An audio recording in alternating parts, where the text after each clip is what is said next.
दशैंको फूलपाती अवसरमा 3 नेपाली फिल्महरू बलिदान, माइतीघर र हरिबहादुरको जुत्ता प्रदर्शनमा आएका छन्। यो भिडियोमा हामीलाई प्राप्त तीनै फिल्मको अग्रिम टिकट कति बिक्री भएको छ र बाहिर वितरकले सार्वजनिक गरेको सोच कति छ भन्ने विषयमा कुरा गर्नेछौँ। हामीलाई प्राप्त जानकारी अनुसार बलिदानले 24,36,000 रुपैयाँ बराबर रकमको अग्रिम टिकट बिक्री गरेको छ भने फिल्मले कुल 164 सो पाएको रिपोर्टमा उल्लेख छ। तर वितरकको दाबी भने 200 भन्दा धेरै सो पाएको भन्ने छ। त्यसैगरी अर्को फिल्म हरिबहादुरको जुत्ताले कुल 9,25,000 रुपैयाँको अग्रिम टिकट बिक्री गरेको देखिन्छ। यो फिल्मले कुल 87 सोबाट उक्त रकम प्राप्त गरेको बक्स अफिस रिपोर्टमा उल्लेख छ।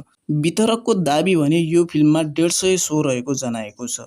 माइतीघरको अग्रिम टिकट बिक्री 7,11,000 रुपैयाँ बराबरको देखिएको छ। यो फिल्मले 85 सोबाट उक्त रकम बराबरको टिकट बेचेको बक्स अफिसमा उल्लेख छ। यो फिल्म वितरकले पनि 150 सो भन्दा धेरै प्राप्त गरेको जनाएको छ।